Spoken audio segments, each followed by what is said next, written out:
जैसे आप लोगों को पता है 15 दिसंबर को अगहन मास की पूर्णिमा का व्रत रखा जाएगा। बहुत से भक्त इन दिन व्रत रखते हैं और पूजा पाठ करते हैं। लेकिन अगर आप पूर्णिमा का व्रत नहीं कर पाते तो व्रत कथा अवश्य सुननी चाहिए। व्रत कथा सुनने मात्र से माता लक्ष्मी अत्यंत प्रसन्न होती है। इस पूर्णिमा के दिन व्रत रखने से जीवन के सभी कष्टों से छुटकारा मिलता है। बेहद फलदायी व्रत माना गया है। भगवान विष्णु और चंद्रदेव की पूजा की जाती। इस साल मार्गशीर्ष पूर्णिमा 15 दिसंबर को यानी कल रखा जाएगा, रविवार के दिन। व्रत कथा सुनना एवं पढ़ना बहुत ही अनिवार्य है। तो आइए व्रत कथा आरंभ करते हैं। मार्गशीर्ष पूर्णिमा की कथा के अनुसार महर्षि अत्रि और उनकी पत्नी अनसुईया जो महान तपस्वी और धर्मपरायण थी। महर्षि अत्रि अपने तप और योग बल के कारण सभी में बहुत सम्मानित थे। बहुत ऋषि मुनि उनका सदा सम्मान करते थे। वहीं उनकी पत्नी अनसुईया अपने प्रतिव्रता और सतीत्व के लिए काफी प्रसिद्ध थी। यहाँ की देवता भी उनका आदर करते थे। उनकी महान तपस्या और सद्गुणों से प्रभावित होकर त्रिदेव उनकी परीक्षा लेने का निर्णय किए। ब्रह्मा, विष्णु, महेश, भाई नारायण जाकर माता पार्वती, माता लक्ष्मी, सरस्वती को बता दिए। बोले उनकी जैसी पतिव्रता स्त्री मैंने कहीं नहीं देखी। उनका सतीत्व बहुत।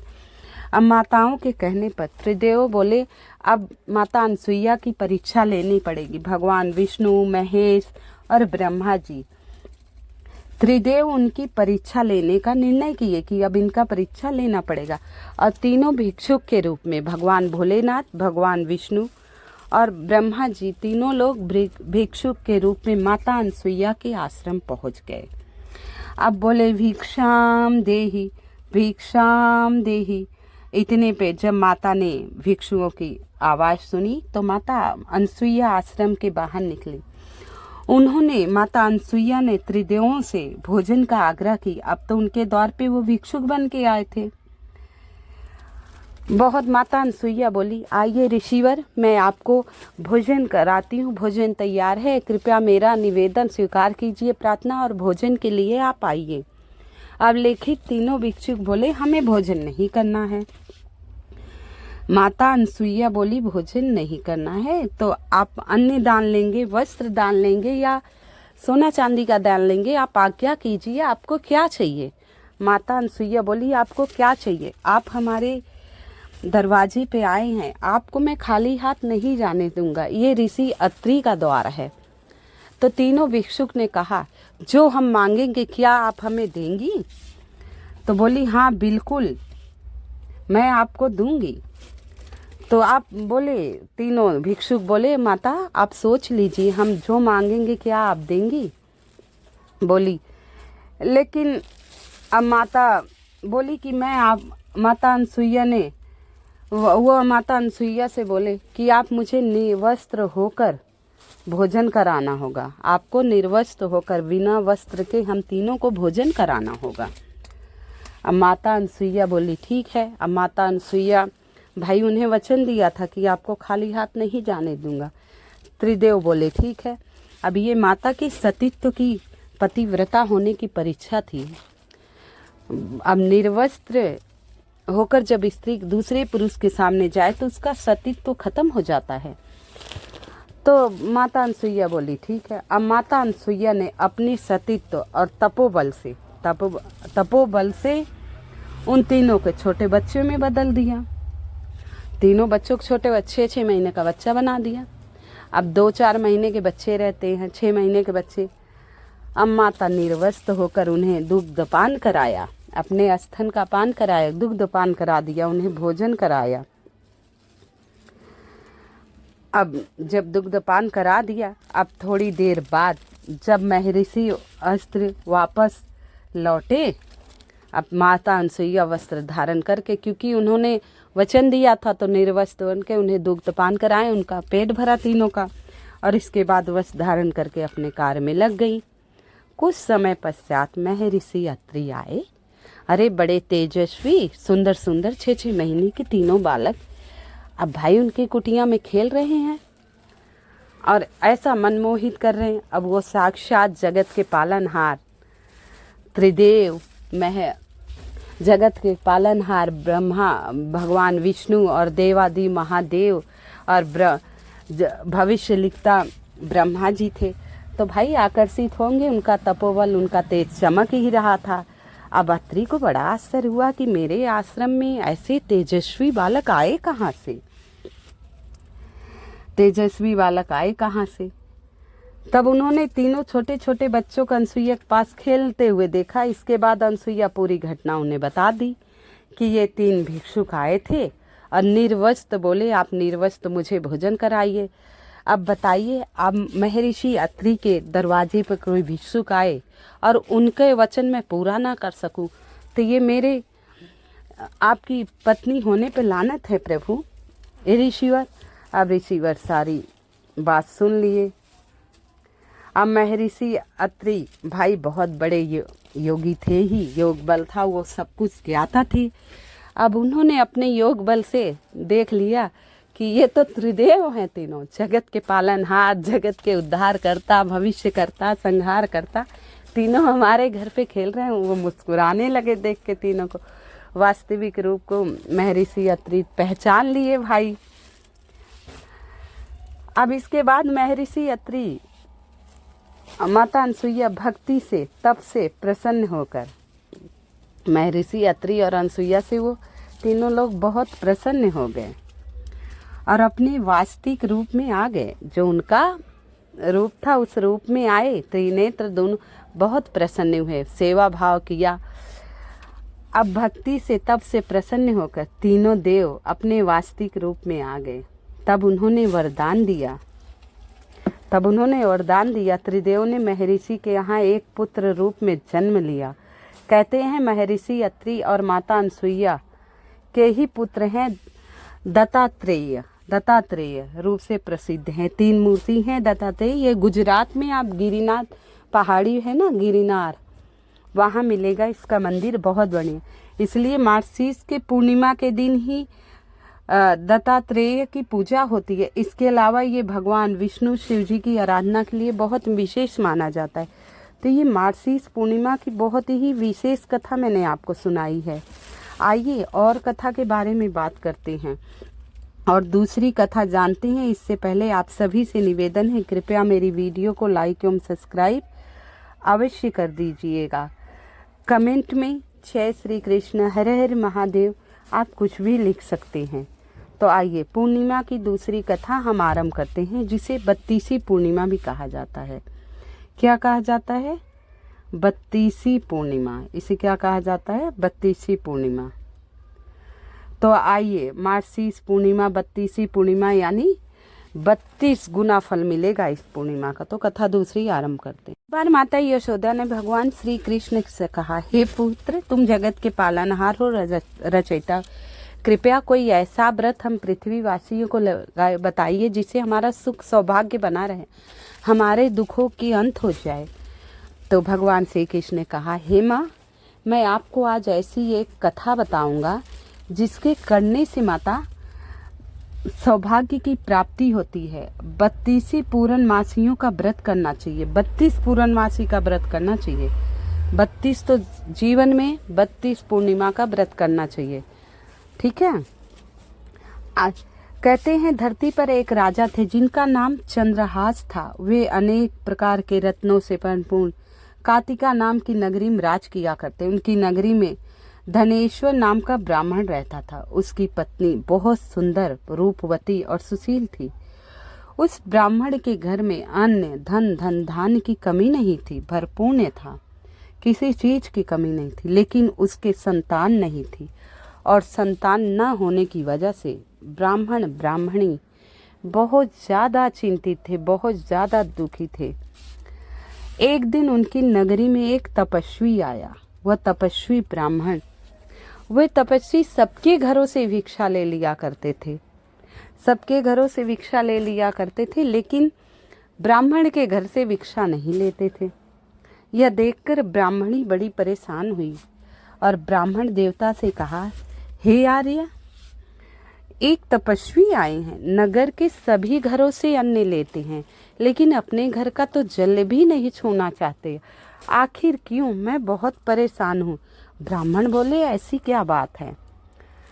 अब ब्राह्मण सोचने लगा, दुखी तो था ही। ब्राह्मण दुखी तो था ही, वो सबके घरों से भिक्षा लेकर पेट भर रहा है, लेकिन मेरे घर से ना अन्न लेता है ना जल लेता है, हमारे घर की तरफ आता ही नहीं।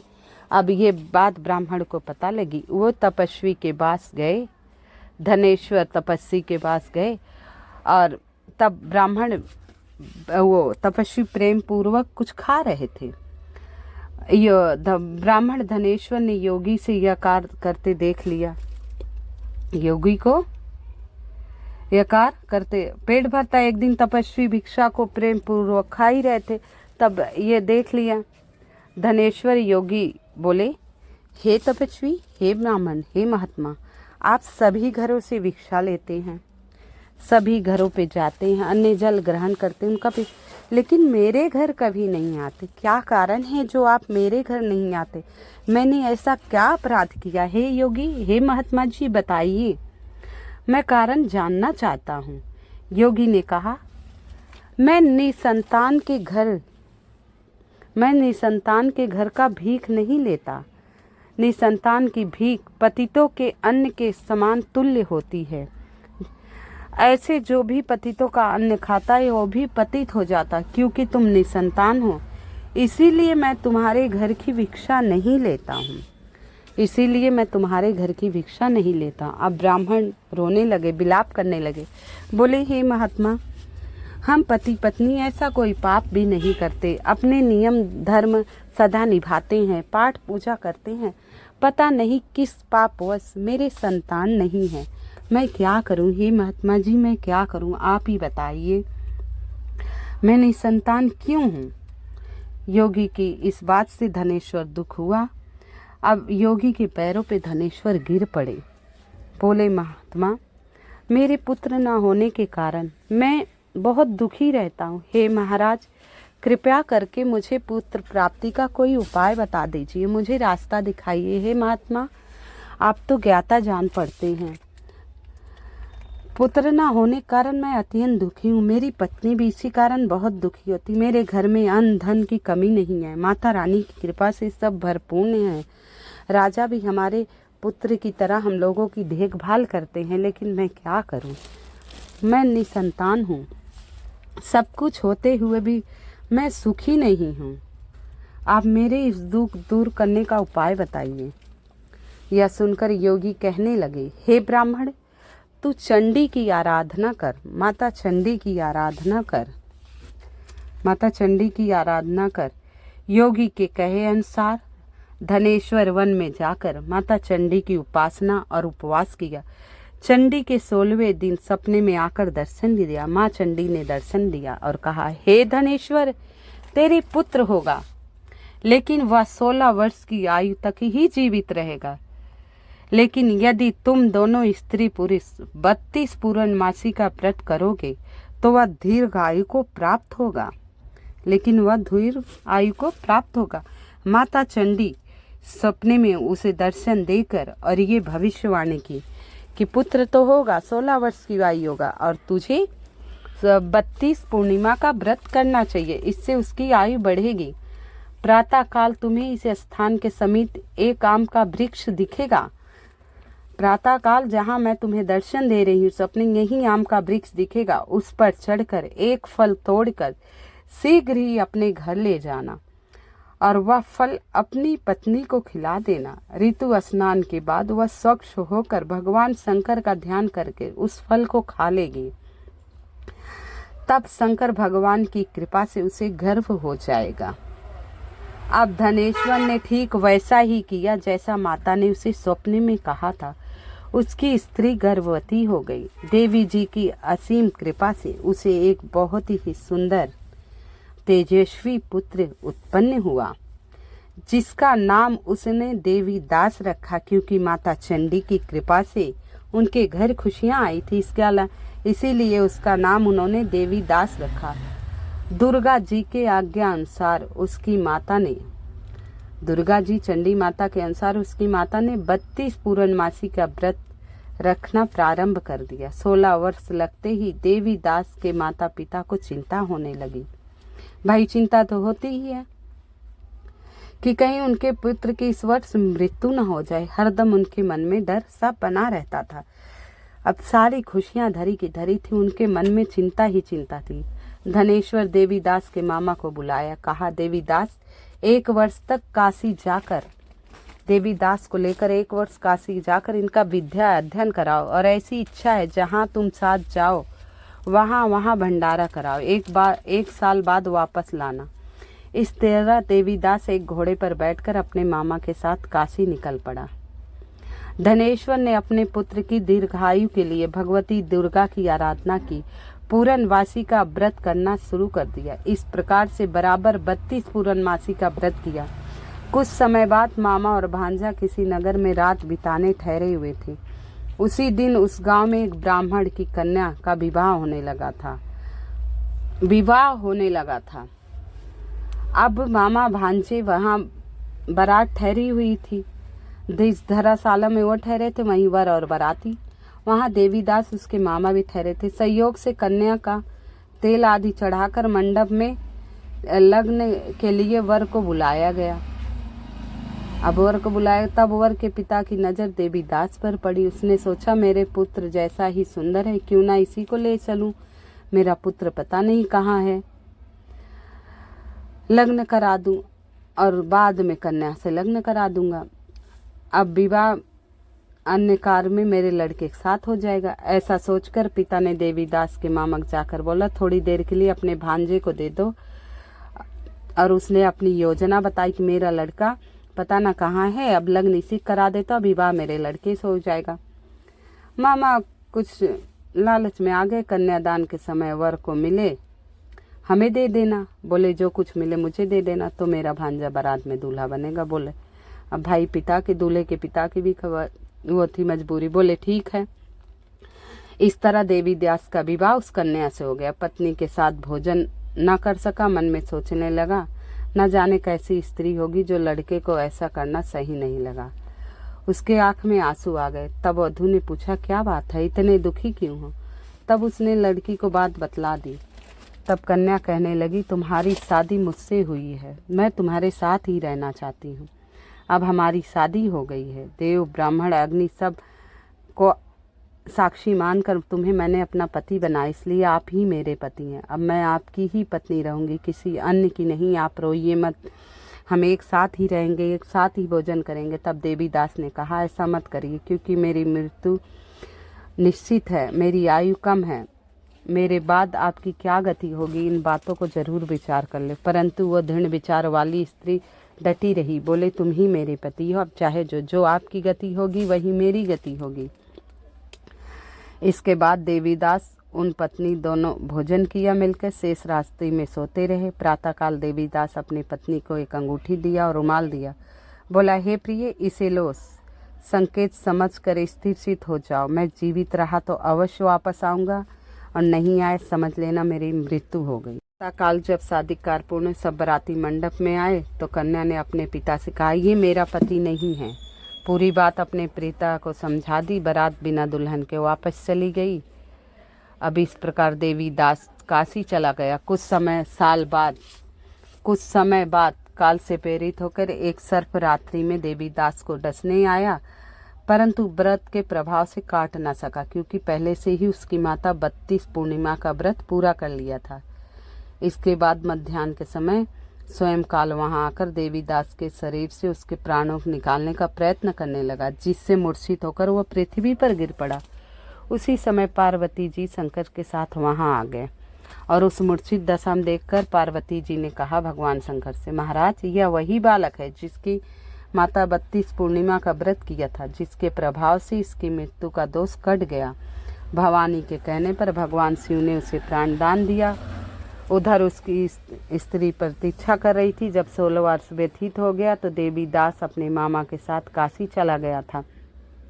कुछ दिन बाद अपनी पत्नी के घर पहुंचा और लड़की के पिता ने लड़की को बहुत सारा धन दिया और अपनी पुत्री को विदा किया। अब यहाँ देवीदास अपनी पत्नी को विदा कराकर धनेश्वर देखें और बताने लगा, पिता जो माता ने 32 पूर्णिमा का व्रत किया उसी से मेरी आयु लंबी हुई।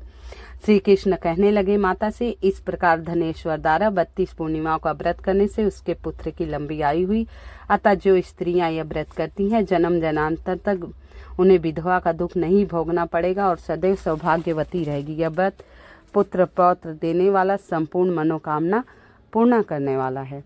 तो जिंदगी में एक बार जीवन में 32 पूर्णिमा का व्रत अवश्य कर लीजिए। इसमें शाम को भोजन का भी विधान है, बिना लहसुन प्याज के भोजन कर लीजिए। और जो ये पूर्णिमा व्रत करते हैं उन पे कभी भी दुख नहीं आता, सुख समृद्धि शांति सदा बनी रहती। व्रत कहने वाले, व्रत सुनने वाले की माता रानी सबकी मनोकामना पूर्ण करे और सबकी झोली खुशियों से भर दे। तो आप मेरी वीडियो को लाइक एवं सब्सक्राइब अवश्य कर दीजिएगा। व्रत कथा सभी लोग अवश्य सुनिएगा। जय श्री कृष्ण, जय माता महालक्ष्मी, जय श्री कृष्ण।